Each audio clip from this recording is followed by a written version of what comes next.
I've only had one bad experience with the deep web, and it was way more than enough in my personal opinion.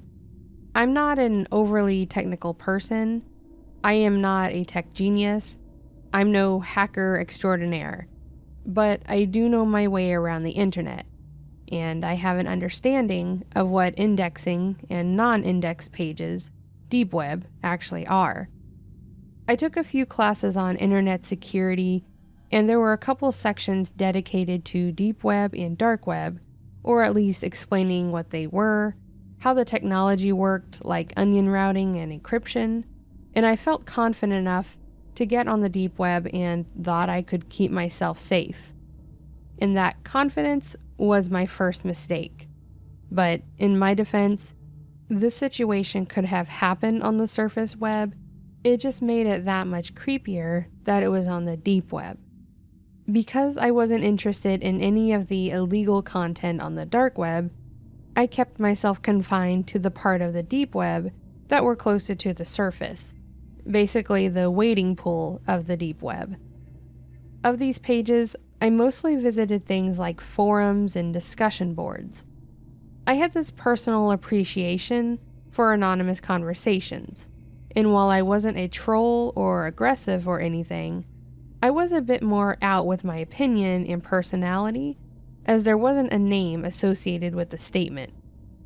Now, in order for this all to make sense, I have to explain a bit about what happened and then kind of explain the how, because it won't make sense otherwise.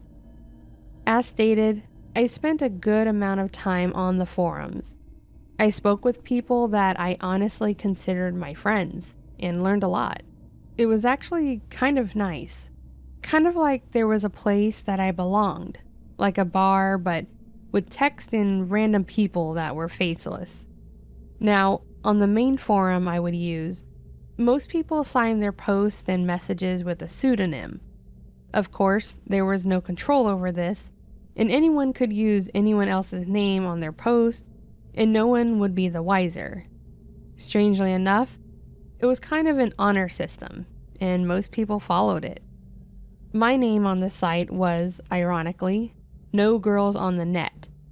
It was supposed to be a joke, a play on the claim that there are no girls on the internet, just guys pretending to be girls. This was ironic because I was a girl. Anyways, on this forum, I was fairly well known to a lot of the people in my subboards, and people would refer to me as girl. I know, not exactly specific, but typically when someone said girl, they were talking about me. Anyways, I was friends with a lot of people on this page, and they were all decent, never ran into anyone that I thought was really creepy for the most part. That all fell apart when I got a message on Facebook one day from some guy that I had never seen before named Derek. And the message just said, "Hey girl." At first, I didn't put two and two together. I thought he was just being a douche, and I told him as such. My response was simply, "What an incredibly rude and derogatory way to refer to someone. Give me one reason I should even bother responding to you beyond this." This guy responds with, "I thought that's what everyone called you. At least that's what I've always called you. You're No Girls on the Net, right?" When I read this, I was a bit freaked out. How had this person found my personal Facebook? There was absolutely no connection between me and that account, and I was always careful to not post anything that could be considered personally identifiable, and I had no idea how he could have connected the dots. I asked who he was, and he once again asked if that was my username. I didn't want to tell him yes, but I also didn't want to say anything that may indirectly confirm that it was me. So I ended up just having to say that it wasn't me, and that I hoped he found whoever it was that he was looking for. He responded with a smiley face, and then that was it for the conversation. I thought that was the end of it. I thought he had bought it, but I was wrong. I was very wrong. About a week later, I got a letter in the mail, and while this was a bit off, in today's day and age that is, I didn't think too much of it. I took it in and opened it and then pulled out the letter. It was a printed letter that pretty much just said, "Don't lie to me, girl. I know it's you. I want to get to know you better. Here's my phone number. Shoot me a text when you get this. P.S. I will know that you got it." I was seriously freaked out. This guy was sending me letters, which meant that he knew my address. Not only that, but he claimed that he would somehow know if I got the letter and didn't tell him. How? That's when I looked over at the envelope to see if I could find a return address, and then I realized that there wasn't one. On top of that, there weren't any stamps on the envelope either, which meant that it hadn't gone through the post office. It was most likely hand-delivered, which then told me how he was going to know I got it. My next mistake was calling the number. If I was going to fix this problem, I was going to have to do it head-on. I pulled out my phone and called him. When he answered, he started off with, "Hey, sweetheart." I was legitimately disgusted. My response to him was, "I'm not your sweetheart. I don't even know who the hell you are. How did you find my information?" He avoided the question, but started saying that he was in love with me and that he needed me in his life. I once again told him that I had no idea who he was and that I wasn't interested. He told me to get interested or things were going to be difficult between us. I'd had enough. I told him that he was a creep and that he needed to get a life, then hung up. He tried calling me back a couple times, but I ignored it. Then he texted me, and I think I nearly pissed myself. The message that he sent me said, "You're going to love me, one way or another. Don't make me hurt you." Then followed it up with, "See you later, sweetheart." Obviously, I was panicked. This dude was a super creep and had no issue with being creepy out in the open like this. But I really didn't have much in ways of options since he hadn't actually done anything. Being a creep isn't really a crime until they escalate. Well, it escalated pretty quickly. It was actually that same night when things happened. Around 8 that evening, I heard a knock on my door. I, unfortunately, knew it was most likely him. I pulled the curtain open from the side window, and I saw this guy standing there in a hooded sweatshirt and black pants. Pretty obvious red flag in this case. He stood there at the door and kept knocking, then started yelling that he knew I was home. I stayed off to the side where he couldn't see me and dialed 911 on my cell phone. When they asked what the emergency was, I said, loud enough for him to hear me, that there was some creep trying to break into my house, hoping that it would be enough to get him to go away. What I didn't expect was him to smash the glass of my front door with a hammer and reach in to unlock the door. What he didn't expect was my brother, a trained police officer, to come around the corner with his gun locked on him the second he stepped into the house. As soon as my brother screamed, "Get on the ground," this guy started yelling, "Don't shoot me," and fell to his knees. My brother restrained him, and the cop showed up to arrest him. When they got him out and in the car, they came back to tell us what they had pulled off him. This dude came with zip tie cuffs, a large knife, the hammer, obviously, and a pillowcase stuffed into the hoodie pocket.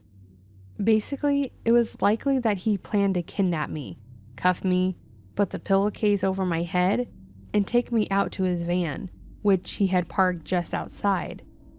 In the van, they found condoms, adult toys, and various other creeper things that I don't really want to think about right now. So that's the what, but the question becomes the how.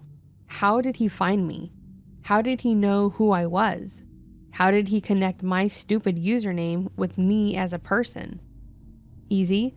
I was an idiot and apparently had clicked a link that he posted on the forum. This guy had linked to something on the forum page that I apparently was interested in, and it had malware that loaded into my system.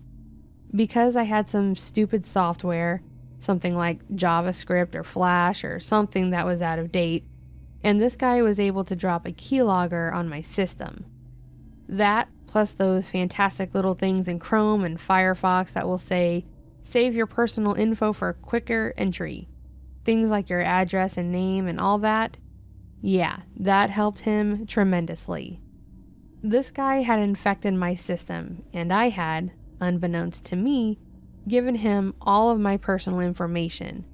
Then he turned into a super creep. Like I said above, this could have technically happened on the surface web, but I think it was more likely to happen on the deep web forum because I had taken my anonymity for granted. I thought I was safe. I thought I was invincible because my name was not connected to the board or the post. So take that as a lesson. Do not think that anonymity is invincibility, and make sure you update your computer.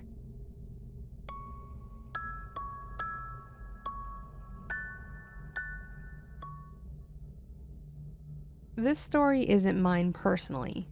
I'm not the type of person to go out on the deep web for any reason. This story actually happened to a coworker and good friend of mine. I made sure he was okay with me sharing the story, and he said it was fine. For the sake of privacy and security, we're going to refer to him as Ron. Ron's a good guy, probably one of the nicest people I ever met, and he really didn't deserve the situation that happened to him. I will say that I've known him for a few years now, and I completely believe everything he's told me about this. Several years ago, Ron lived in a comfortable suburban home with his lovely wife of 10 years, and for the sake of security, we're going to call her Karen. Ron and Karen had a 7-year-old daughter at the time of the story, and everything seemed all right. Ron had a good job and made more money than they actually needed. Karen was a stay-at-home mom that took care of their daughter when she was home and ran the various errands while she was at school, pretty much doing the basics of what a stay-at-home parent does. Ron was under the impression that their marriage was in a good position. He loved Karen as much as he always had. He loved his daughter more than life itself. They had a nice house in a nice neighborhood, and they had enough money to take care of any financial emergencies if they needed it. To the best of Ron's knowledge, they were all happy and healthy. He didn't think anything was wrong at home. Karen, on the other hand, was apparently very unhappy with their marriage, and was determined to leave Ron and run off with some guy that she had met online and been talking to around a year. Karen and her internet boyfriend had apparently spent a lot of time plotting and spoke extensively how they could follow through with what they had planned and what would be the best way to get the deed done. At one time, they even discussed the possibility of internet boyfriend driving from his home in Nebraska and doing it himself, saying that he could make it look like a robbery gone wrong. Apparently, this would have been too personal, and they opted to look on the dark web for someone to remove her husband from the equation. Then she would wait long enough to bury him, collect insurance, and pretend to grieve.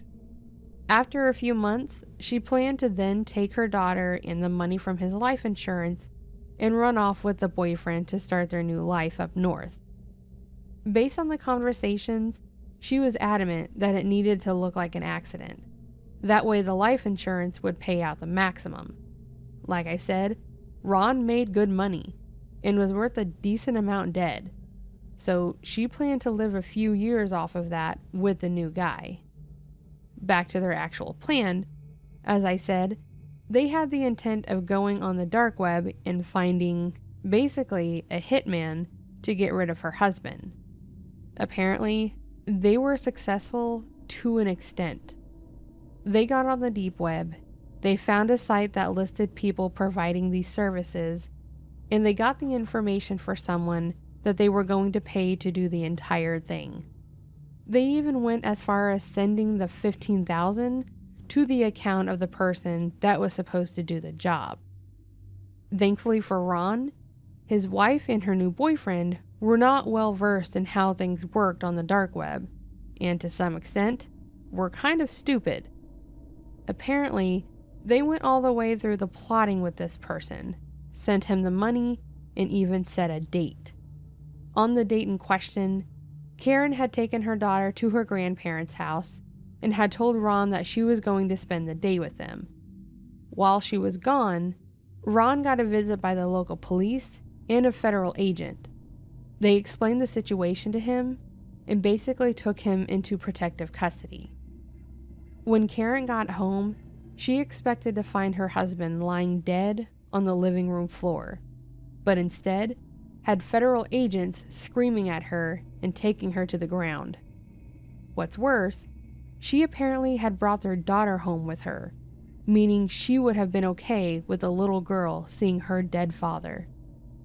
Based on what Ron was told, the police had all of the information on the conversation, the connection logs from when she was on the page, emails from her to the fake hitman, and enough evidence to put her away for a long time. Apparently, she was so desperate to get rid of him that she was able to be talked into sending the money over PayPal. She literally sent $15,000 on a credit card over PayPal to have her husband murdered. I don't know if she was just ignorant or if she just wanted it done and wasn't going to question the situation. Thankfully, for Ron's sake, she had gotten a hold of a sting on the site, and she was taken down without issue. The boyfriend was also arrested, and they were charged for conspiracy to commit murder and probably a few other charges, but they were both sentenced to 20 years in prison for their plans. Ron has since remarried, and his daughter is old enough to understand what her mother did. But he says that he got lucky with all this, and I agree.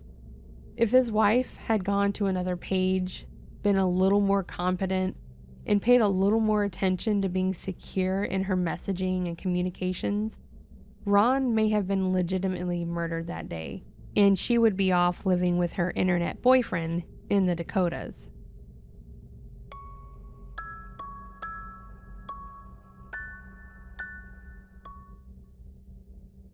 I want to preface this story by saying that if you have any curiosity about the deep and/or dark web, just get rid of it right now. If you're an everyday user and you aren't in the know of how onion routing, encryption, VPNs, etc. work, then use stories like this one to satiate your curiosity. Don't start down that rabbit hole, and don't dig any deeper than you need. That said, let's get into some backstory. I am a tech nerd, 100%.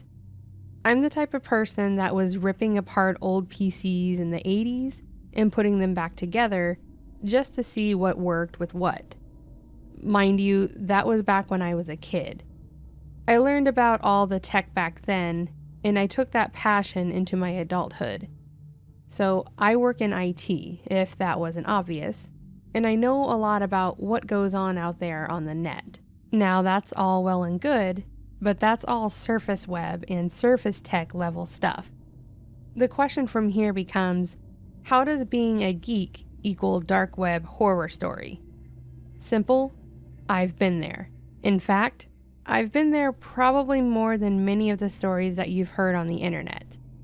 I've seen quite a bit, and maybe I'll give you a few more stories in the future, but this one is one that I think is worth telling, mostly because it was honestly terrifying.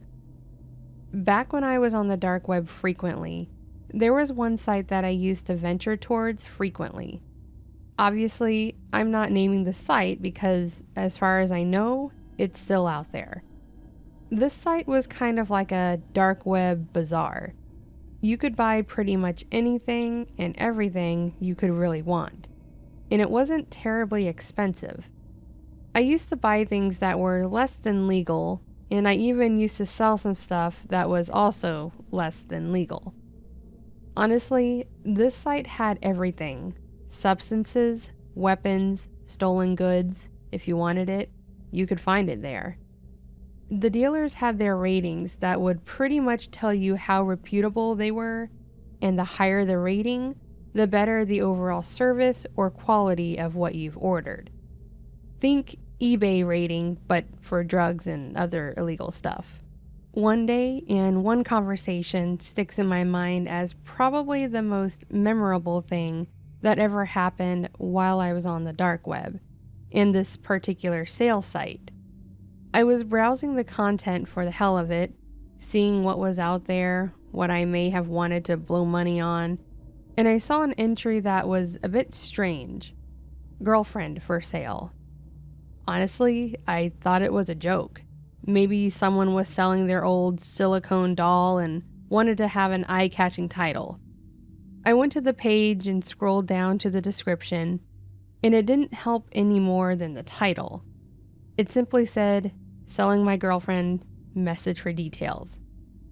At this point, I felt like I had to message the person, so I did. Here's how the conversation went. Me: I wanted to ask about your girlfriend for sale. Him: all right, what do you want to know? Me: pretty much everything. Him: all right, she's 27, a bit on the thicker side. She has black hair, green eyes, freckles. There was more information that he included here. He used other words to describe her body type, gave exact measurements, and went into a bit of personal details on her. I'm not going to put them here, as I want to keep this story out of graphic territory. After he told me all this, I obviously knew it wasn't a sex doll. He was legitimately trying to sell a real person. I wasn't sure what to do or say at this point, so I just said go on. Him: would you like to see her? It may make it easier to see if you're really interested. Me: okay. He then sent me a few pictures of this woman, tied up and gagged in her basement. She looked exactly like he had explained. Her wrists were bound with duct tape, and she had a chain around her neck that looked to be connected to a concrete pillar in the basement.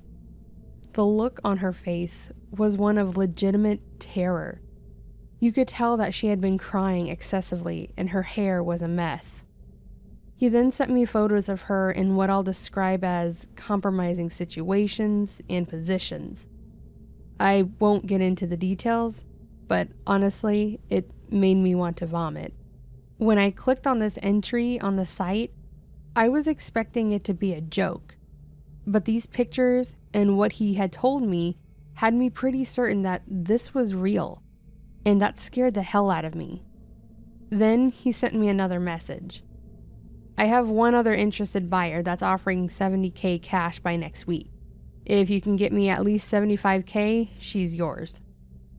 I was so shocked that the only thing I could think to do was ask what her name was, to which he replied, "Sorry, I can't give out her name in case you would do something stupid like try to find her or contact the police."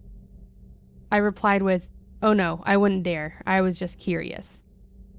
His response to that chilled me to the bone. Good, because it wouldn't matter. There's no one that'll miss her, and on paper, she's been dead for a month. I do what I can to make my transactions stress-free. That includes my prospective buyers. I expect them to help me keep things stress-free. So please don't do anything stupid. He compounded this last sentence with a smiley face emoticon, which really added to the threat, to be honest.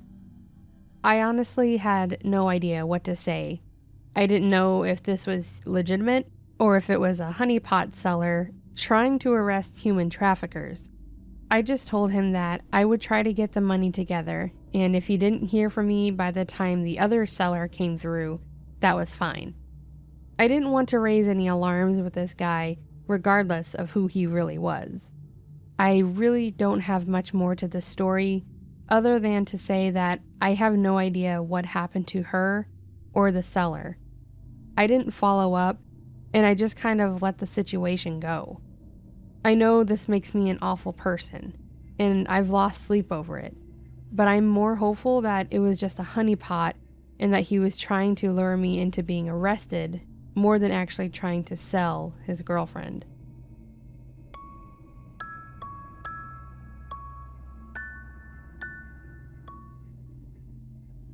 Hey everyone, I wanted to post this story up in hopes of explaining the horror that you can actually find on the dark web.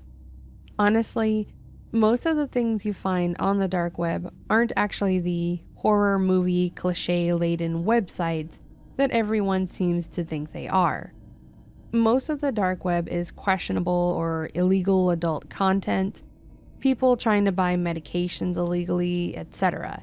If you're wanting something like what you see in the movies, you have to actually know where to look, as in have the onion link. I'm not saying that those things don't exist, they just aren't easily or readily available. A lot of people tend to think it's like a dark version of Google, where you can search for crazy stuff and be given results within a few moments. It's really not. Anyways, that out of the way, I wanted to talk about a dark web experience that was honestly horrifying for my friends and I. This was several years ago. I think we were 17 at the time, and we thought we were hackers. I know it sounds stupid, but the three of us were all about the nerdy crap, Python, networking, and again, quote unquote, hacking. I'll spare myself the embarrassment in explaining all of that. Just know that we know our way around a computer.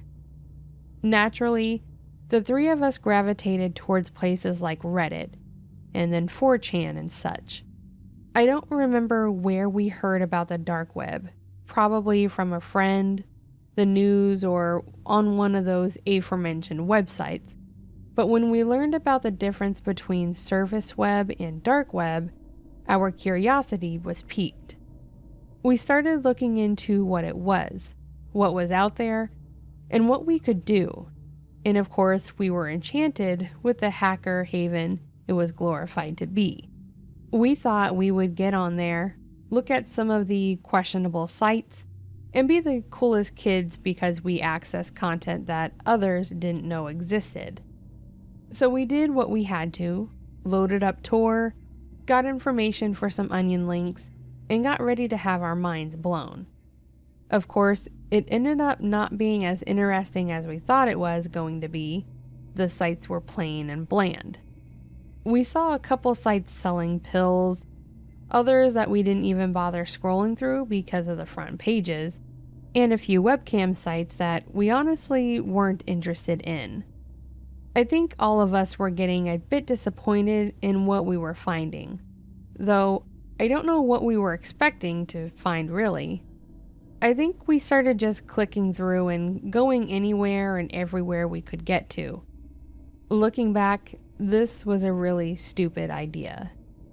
After clicking around for a while, we ended up on a page that looked like a little flashier than the others.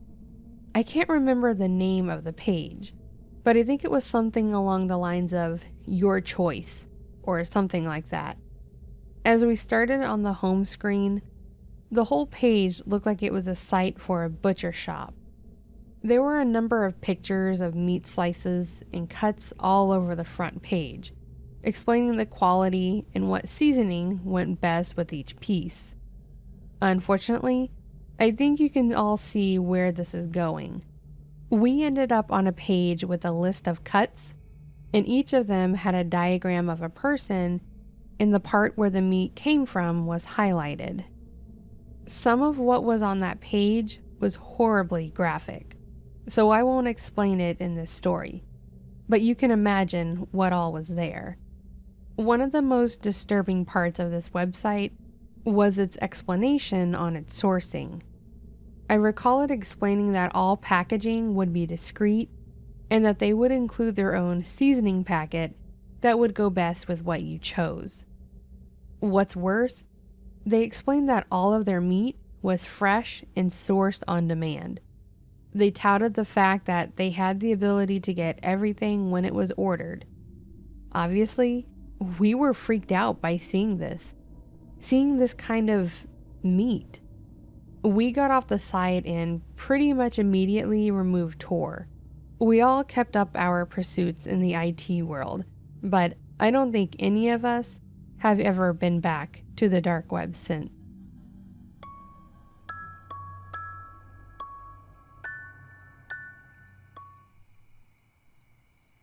Okay, so that, my friends, was our first collection of dark web stories.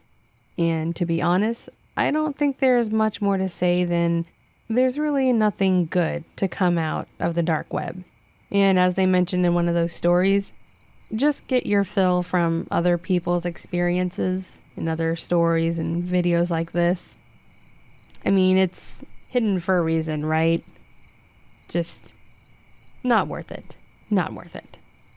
So if you did enjoy this video, please do give it a like below. And if you'd like to hear more content like this, consider subscribing. And of course, don't forget to leave a comment on your thoughts. I know this was a new topic and sometimes it gets a little heavy, so let me know what your thoughts were.